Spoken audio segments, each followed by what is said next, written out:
Vos élèves qui ont des troubles d'apprentissage se sentent vite dépassés par une tâche complexe. Ça peut être frustrant pour vous deux, pour l'élève évidemment, mais pour vous aussi en tant qu'enseignant. Alors je vais vous partager quelques conseils pour vous aider à rendre une tâche complexe plus facile à gérer pour vos élèves.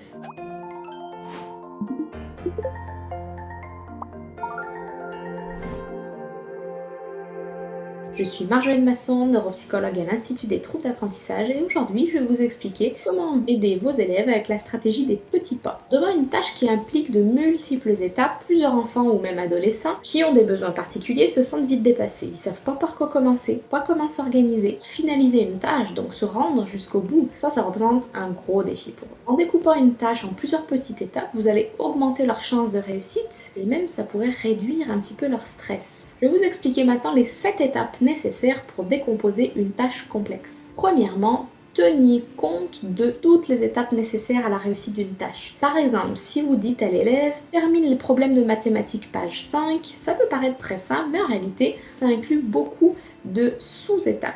Deuxièmement, décomposer la tâche en petites étapes qui pourront être faites de manière indépendante ou procéder du simple au complexe. Par exemple, sortez vos cahiers de mathématiques et écrivez la date. Troisièmement, faites un suivi et donnez une rétroaction à vos élèves. Cette rétroaction doit être faite de manière immédiate. Et le suivi avec l'élève, il doit être fait dès que la première étape est terminée. N'attend pas la toute fin. Par exemple, est-ce qu'il a bien compris la tâche qu'on lui a demandé? Est-ce qu'il a oublié quelque chose? Est-ce qu'il aurait besoin de vérifier autre chose? C'est le moment aussi de l'encourager, de souligner ses bons coups et ses efforts. Exemple, bravo, tu as sorti ton cahier de mathématiques, mais il semble que tu aies oublié d'inscrire la date. Quatrième point, annoncez-lui progressivement les prochaines étapes. Une fois les premières étapes terminées, alors à ce moment-là, on indique les étapes qui suivent. On continue d'affecter des étapes et de donner des commentaires jusqu'à ce que la tâche soit terminée. Donc on comprend ici qu'on ne donne pas toutes les étapes d'un coup au début à l'élève parce qu'il risquerait de les oublier, mais l'une après l'autre, au fur et à mesure. Par exemple, maintenant,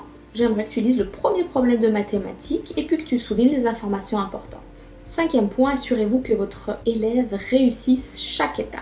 Chaque victoire compte. C'est important que vous prépariez votre élève à réussir. Vous pouvez le faire en commençant par quelques étapes à la fois, puis en ajouter d'autres s'il peut gérer. Par exemple, votre élève réussit 2 étapes à la fois. Vous pouvez progressivement introduire une troisième si vous pensez qu'il peut y faire face. Par contre, si votre élève il a du mal à terminer une étape, on n'en ajoute pas d'autres. Sixièmement, notez les tâches à faire. Utilisez des images ou des mots pour aider vos élèves à se souvenir de ce qui doit être fait. Une liste à cocher, ça les aidera à se rappeler quoi faire sans avoir besoin de vous le demander plusieurs fois. Il s'agit ici d'un outil puissant parce que ça contribue à renforcer l'indépendance. Vos élèves peuvent commencer à vérifier s'ils ont bien terminé toutes les étapes eux-mêmes. C'est également utile lorsque vous développez les routines de classe. Par exemple, si votre objectif est que les élèves viennent en classe chaque matin, accrochent leur sac à dos, mettent leur agenda sur votre bureau, choisissent un livre et s'assoient à leur place pour lire. Septième point, impliquez votre élève. Il faut l'impliquer dans la planification des tâches complexes pour lui permettre de s'approprier la tâche. Alors, pour les élèves plus jeunes, il est certain que vous allez devoir faire un peu plus de planification, décomposer la tâche pour lui, leur dire quelles étapes faire. Mais pour les plus âgés, on peut les faire participer au processus, c'est même recommandé, ça contribuera à renforcer l'indépendance. Par exemple, vous avez assigné une petite rédaction de 3 pages qui doit être présentée dans 2 semaines. Plutôt que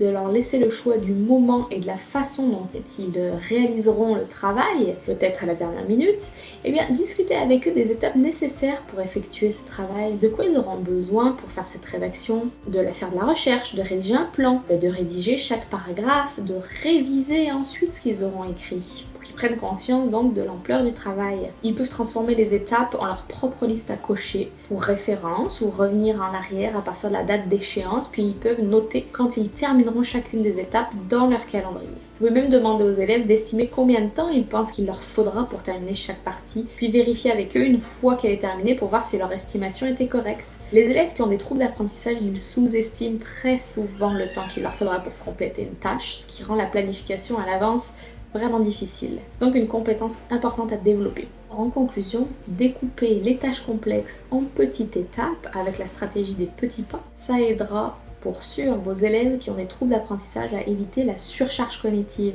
tout en leur faisant vivre de multiples petites victoires au quotidien.